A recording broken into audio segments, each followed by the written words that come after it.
Hello everybody, I'm DaveChaos, and today we're going to be checking out the Mionix Naos 8200. This is the first time I've had a mouse from this manufacturer, and it's got a good reputation, so I'm looking forward to checking this one out. They've gone for very simple packaging here, and hopefully all the money's gone into the mouse, so let's check it out.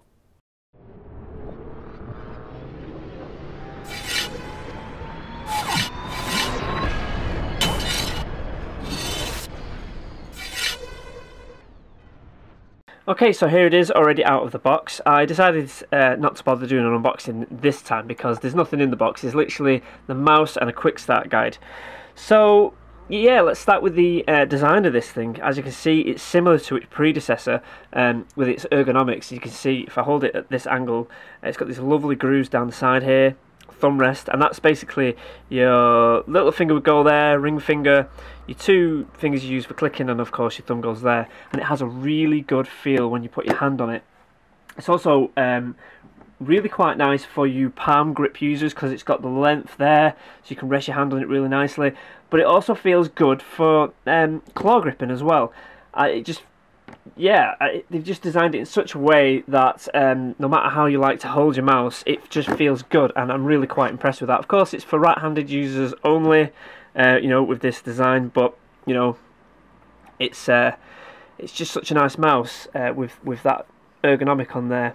So overall, it's got like this rubberized feel all over. It's all over the whole mouse. Sometimes you just get it around the sides, but it's also along the top as well. So it's like this matte black all over. We have 7 programmable buttons on here as well. So we've got your 2 here, 2 on top, and then of course your 2 mouse clicks and your scroll wheel click.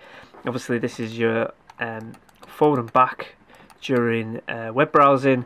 This is your DPI change here, and your middle click, and of course your main buttons. We're just going to quickly plug it in right now so we can actually have a look what it's like when it's lit up. There we go. So this has got up to 16.8 million different choices of colour, and at the moment I've got it set so it just scrolls through all the different ones. So these buttons don't really show anything off at the moment. Of course it would do if you're web browsing, but your DPI change right here. If we show you, if I press it up, you see that these lights change right here, and to indicate how fast your DPI is going, and of course down to turn it down a bit. So that's really nice to see, very simple. You can also set up in-game profile switching, as well as extensive programmable macros within the software, which we'll take a look at in a little while. It has 128 kilobytes of built-in memory, of course, for storing those profiles, so when you're plugging it into one machine into another, it's not going to forget how you've set it all out. We've also got on the underside these rather large feet as well for, you know, gliding around the mouse mat. Actually, I've got a mouse mat right here from Mionix. This is the Pro Plus 380, which is supplied in. It complements it really nicely. It's got a big, huge rubber foot on the bottom side, and then on the top it's like this smooth plastic.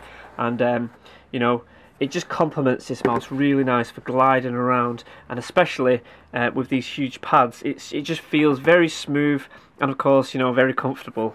We also the USB on the end of the cable is also gold plated, but that doesn't really, you know, signify anything. It's only gold plated on the outside and not on the actual connectors. We also have this wonderful cloth braided cable, which I always like to see on gaming mouse because they can get a battering these cables and throw quite easily, and this is a nice long 2 meters as well. So for the sensor, we've got a pretty standard 8200 DPI laser right there, and there's a whole host of other awesome things that this thing can do. We've got a surface quality analyzer tool in the software, which we'll take a look at in a minute. We can also adjust the X and Y axis. We've got a 200 step DPI adjustment as well, which is really good if you really like to get that precision gaming sorted out. It's got 3.8 meters a second max tracking speed, so that means when you're whizzing it about there, you know, it's gonna not lose the tracking. And that's like a 30G max acceleration, so that means when you whiz across the table like that and then back again, you know, that can create quite a lot of G, so it's got a maximum of 30, which is pretty good. You know, when you're doing this, jerking around, you're still going to get that good response while you're gaming, especially when it comes to things like FPS and stuff like that. And it's got up to 1 millisecond response time, which is great.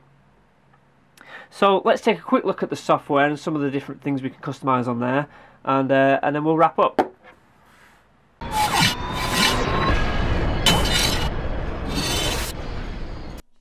Alright, so here we are with the software. We'll just have a quick breeze over this so you can see what's going on. First things first, we've got different profiles. So there's profile 1, 2, 3, 4, and 5. We'll go back to profile 1, and as you can see, quite simply, you've got all these drop-down menus for changing all the different buttons. So if you wanted, say, button number 4, which is your forward button, to be a profile switch button, you can change it up and down there, or you scroll, or you can assign a single key.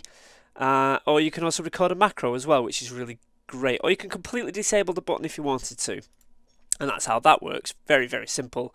You can also notice that you can change your polling rate here. It's currently on 1000 Hz. I don't know why you'd ever want to change that, but you can lower it down to 500, 250 or 125. Then you've got your double click rates here over the right hand side, which is a nice little feature actually. I quite like the idea of that. Some people can click slowly or faster. Then we've got your scroll speed as well for when you're web browsing, pointer acceleration as well, which you can just adjust there from slow, medium to high, or that's normally disabled anyway, but if you wanted that you can enable that. Then at the top you've got a few other more tabs that you can change over. So you've got your sensor performance. This is where you can change all your DPI settings. Again, there is the x-axis and y-axis adjustability there. So we've also got an analyze surface here as well, so you can just tap on there and then you just move the mouse around the mouse mat all over the place, and it'll analyze, oh I can't talk today, the quality of your mouse mat for you. It just takes 10 seconds and hopefully it will come up with something. There we go, show results. We've got 50% surface recognition, so you know, we're halfway there, that'll do. Again, we've got your pointer speed there and lift distance as well, which is a nice one, like I mentioned earlier. I tend to lift my mouse when I'm moving it around, so lift distance will allow you to do that without it affecting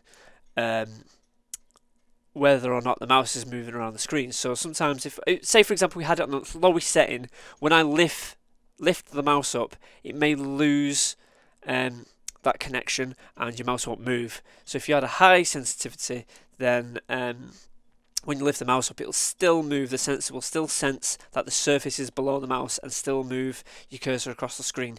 So that's a really nice option there, especially for somebody like me. Then we're on to the colour settings. So again, you can change all the different colours here. There's all sorts of different stuff you can do. I had it on scrolling colours, so it just went through all the different colours, but if you want you can change that to whatever you like. Then you've got your macro settings options here, which is all pretty standard stuff. You can create new macros, delete them, all that sort of stuff.